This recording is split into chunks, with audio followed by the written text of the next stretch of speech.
Sobat Fobi, tahu nggak sih kalau mata uang dunia yang kita pakai sekarang itu, yaitu dolar Amerika, itu udah menjadi alat politik untuk mengencangkan kekuasaan hegemoni Amerika Serikat. Jadi bergantungnya transaksi ekonomi global pada mata uang dolar ini membuat urusan perdagangan dunia juga jadi bergantung pada kebijakan-kebijakan domestik di Amerika Serikat. Nah, ini kita bisa ibaratkan begini Sobat Fobi. Mata uang dolar itu seperti tiket masuk wahana bermain ya ke Dufan gitu misalnya. Nah, setiap orang dari setiap negara itu berlomba-lomba datang ke wahana bermain itu dan mereka membawa mata uang dari negaranya masing-masing. Nah, setiap orang yang masuk ke wahana bermain itu tentunya harus membeli tiket masuk. Nah, situasinya seperti itu. Jadi kita bisa bayangkan bagaimana jadinya kalau setiap transaksi jual beli di dalam wahana tersebut, seperti beli makanan sampai bayar toilet, itu wajib dibayarkan dengan tiket. Akibatnya apa? Nah, akibatnya setiap orang yang masuk wahana itu harus beli tiket sebanyak-banyaknya sesuai kebutuhannya masing-masing. Dan lebih penting lagi, si penjual tiket itu bukan hanya mendapatkan untung besar, tapi juga jadi punya kendali besar, kekuatan power atas setiap transaksi jual beli di tempat tersebut. Jadi Sobat Fobi, kurang lebih seperti itu gambaran dari sistem moneter keuangan dunia ini. Mata uang dunia sekarang ini yaitu dolar Amerika itu bukan hanya membawa keuntungan bagi Amerika saja, tapi juga memperkuat pengaruh ekonomi Amerika di dalam sistem ekonomi global dunia. Di mana hampir semua transaksi ekonomi global akhirnya harus mengandalkan dolar Amerika. Nah, kalau begini, sama saja kemandirian negara-negara, termasuk kemandirian Indonesia, itu akan terancam. Ya gimana enggak? Setiap kita mau melakukan transaksi dengan negara manapun, kita harus tukar mata uang kita, rupiah misalnya, menjadi dolar dulu. Nah, tapi Sobat Fobi, perkembangan kondisi ekonomi global hari ini mulai berubah. Sebabnya adalah dolar Amerika ini perlahan-lahan kehilangan dominasinya sebagai mata uang dunia. Maka terjadilah proses yang disebut dedolarisasi, di mana pengaruh dolar Amerika, hegemoni Amerika ini semakin berkurang. Nah, bayangkan saja Sobat Fobi, pada tahun 2022 lalu, porsi pemakaian dolar Amerika sebagai cadangan devisa internasional itu merosot sampai 10 kali lipat merosotnya. Nah, perubahan ekonomi global drastis ini tentu menimbulkan tanda tanya. Kenapa hegemoni dolar Amerika yang dulu itu sangat perkasa sampai bisa menjadi alat politik, tapi sekarang justru lambat laun semakin berkurang kekuatannya? Nah, di episode Fobi kali ini,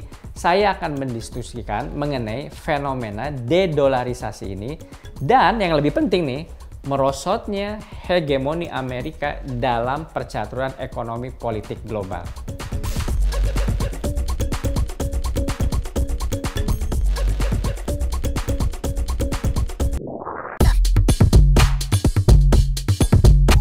Nah, Sobat Fobi, mantan Menteri Keuangan Amerika, John Connally, pernah berkata, "Dollar is our currency, but it is your problem."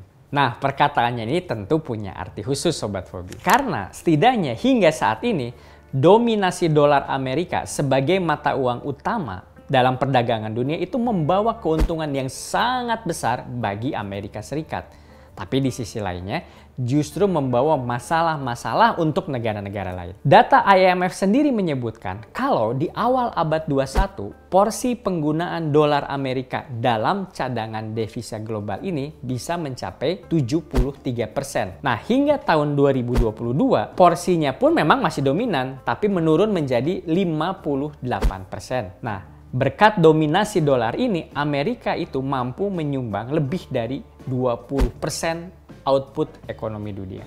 Dan lebih penting lagi Sobat Fobi, dolarisasi sistem keuangan dunia juga membuat Amerika itu mempunyai privilege, malah privilege yang sangat-sangat spesial, yang luar biasa tingginya. Artinya, Amerika itu bisa dengan mudahnya membiayai defisit perdagangan. Jadi kalau mereka rugi nih berdagang dengan negara lain, mereka itu bisa mengatur itu, dan anggarannya hanya dengan mengandalkan dengan bagaimana? yaitu ya mencetak saja uang dolar itu, Sobat Fobi. Jadi Amerika ini menjadi sangat diuntungkan dengan apa yang dinamakan efek rembesan demand global terhadap dolar. Di saat ada berbagai negara yang butuh modal besar untuk membangun negaranya, terutama melalui investasi asing, maka di saat itu pula ada peningkatan demand terhadap aset-aset keuangan Amerika yang berbasis dolar Amerika Serikat. Akibatnya, peredaran dolar ini naik sehingga suku bunga Amerika turun dan investasi Amerika pun akan meningkat di mana-mana. Dan tidak kalah menguntungkannya Sobat Fobi, kekayaan nasional milik Amerika juga menjadi relatif aman bila terjadi krisis global. Sebab dolar Amerika itu jadi aset yang berstatus safe haven, artinya dijamin relatif aman dan nilainya bahkan mampu selalu menguat. Nah, yang kita bahas barusan itu adalah keuntungan privilege dolar Amerika dari sisi ekonomi saja Sobat Fobi. Tetapi kekuatan dolar sebenarnya itu ada pada sejumlah aturan sanksi yang dibuat oleh Amerika yang tidak semata-mata ekonomi ini urusannya. Misalnya dari mulai undang-undang tentang kekuatan ekonomi darurat internasional. Ada aturan tentang perdagangan dengan musuh, negara-negara yang dianggap musuh oleh Amerika. Sampai ada Amerika punya undang-undang Patriot, yaitu mengenai penegakan hukum terhadap pihak-pihak yang dianggap teroris atau mendukung terorisme. Nah, di saat transaksi yang menggunakan pembayaran dolar ini mengalir lewat bank-bank Amerika, yang merupakan sistem pembayaran Amerika tentunya, maka di saat itu pula lah program-program, aturan, undang-undang Amerika itu menjadi sanksi yang mengancam. Dan ini resikonya nyata Sobat Fobi. Grup perbankan BNP Paribas itu diharuskan membayar denda sampai 9 miliar dolar Amerika Serikat. Dan diskors dari transaksi dolar selama 1 tahun. Kenapa? Nah, sanksi ini dijatuhkan lantaran grup bank tersebut melanggar ketentuan embargo ekonomi yang diterapkan oleh Amerika terhadap musuh-musuhnya, yaitu Iran, Kuba, dan Sudan. Terus ada juga kasus begini Sobat Fobi dengan perusahaan elektronik asal Cina, ZTE Corporation, yang akhirnya mendapat kerugian besar karena tidak bisa lagi membeli komponen-komponen untuk produk mereka dari Korea Utara dan Iran. Karena lagi-lagi Korea Utara dan Iran mendapatkan sanksi dagang dari Amerika Serikat. Nah, yang bikin kasus-kasus ini menarik Sobat Fobi, semua perusahaan-perusahaan itu tidak berdomisili maupun beroperasi di Amerika. Tapi karena aturan sanksi yang dibuat Amerika ini mempengaruhi mata uang dolar, akhirnya negara-negara lain yang tidak bersalah pun ikut-ikutan kena dampaknya. Jadi artinya dominasi mata uang dolar ini punya arti khusus sebagai alat politik Amerika Serikat. Jadi Amerika itu tanpa harus meluncurkan operasi militer atau melanggar aturan internasional, itu Amerika bisa mengatur politik dunia dengan menggunakan mata uang dolarnya yang tentunya digunakan untuk keuntungan kepentingan geopolitik Amerika sendiri. Nah Sobat Fobi, tadi kita sudah bahas ya bagaimana dolarisasi atau dominasi mata uang dolar Amerika ini atas sistem keuangan dunia dan bisa dengan mudahnya itu dimanfaatkan oleh Amerika untuk tujuan-tujuan politiknya sendiri. Nah, kekhawatiran ini juga sebenarnya sudah jauh-jauh hari dikatakan para pengamat ahli keuangan dunia. Misalnya, dalam sebuah buku yang berjudul The Death of Money, James Rickards telah mengemukakan argumen bahwa ketergantungan dunia pada dolar Amerika ini membuat sistem keuangan global itu menjadi rentan. Logikanya begini Sobat Fobi.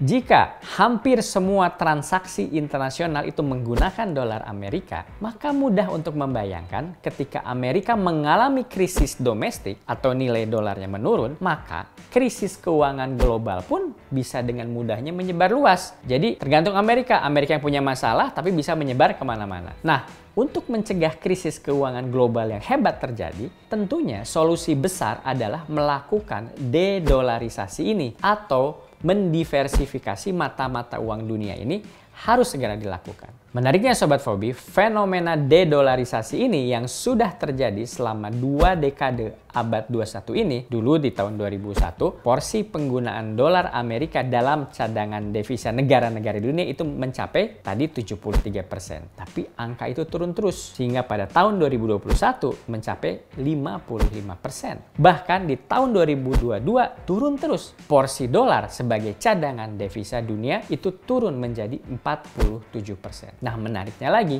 IMF sendiri yang menyebut kalau porsi dolar Amerika ini sekarang merupakan yang terendah selama 25 tahun terakhir. Nah, fenomena dedolarisasi ini bisa terjadi seiring dengan semakin ditinggalkannya dolar sebagai alat tukar. Ada sebuah lembaga yang menyebutkan kalau dedolarisasi terjadi karena semakin banyaknya negara yang menyadari bahwa dolar Amerika ini menjadi alat politik, maka kesadaran ini pun mulai diikuti oleh negara-negara lain yang merasa perlu ada alternatif dari mata uang selain dolar Amerika Serikat. Nah, Sobat Fobi, sejumlah negara ternyata melakukan hal tersebut, terutama negara-negara yang tergabung dalam kelompok BRICS, yaitu Brasil, Rusia, India, Cina, dan Afrika Selatan.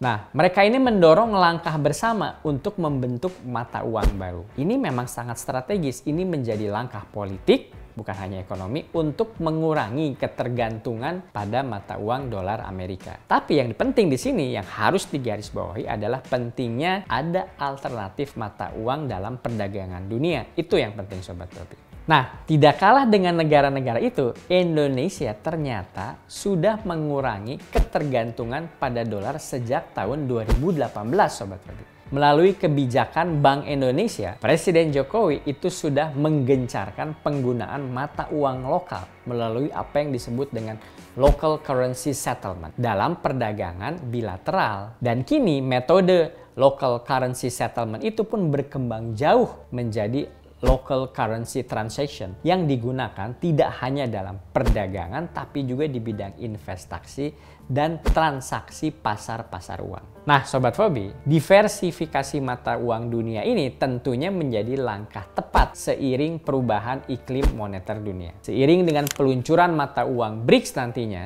dan menguatnya mata uang yuan, Indonesia punya potensi mendapatkan keuntungan besar Sobat Fobi. Pertama, kedekatan geografis Indonesia dengan negara-negara itu tentunya akan menolong kedekatan ekonomi yang pada akhirnya semakin memperkuat upaya untuk lepas dari ketergantungan dengan dolar Amerika terutama di kawasan Asia.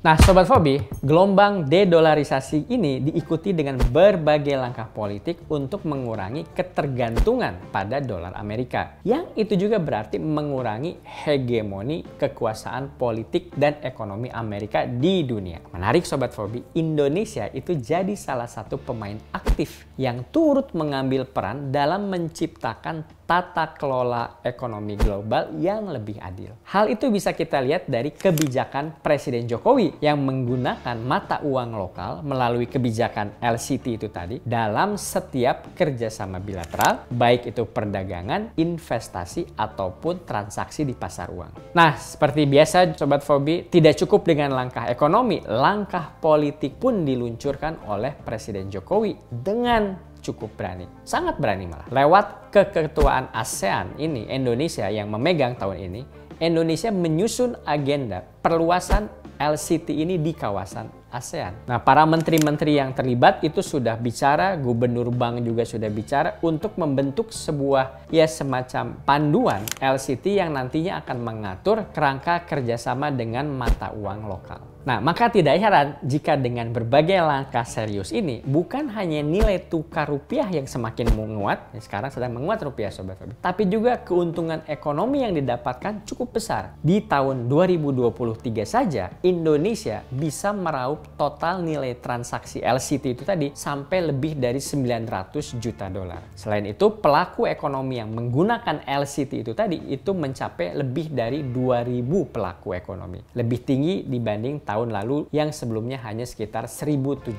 pelaku ekonomi. Nah, dengan terobosan-terobosan ini, Presiden Jokowi telah mendorong langkah serius untuk mengurangi ketergantungan rupiah pada dolar Amerika, sekaligus juga mengantisipasi perekonomian nasional Indonesia dari kemungkinan krisis global yang terjadi di mana-mana. Sekian episode Fobi kali ini. Terus optimis sambil tetap rasional. Terima kasih.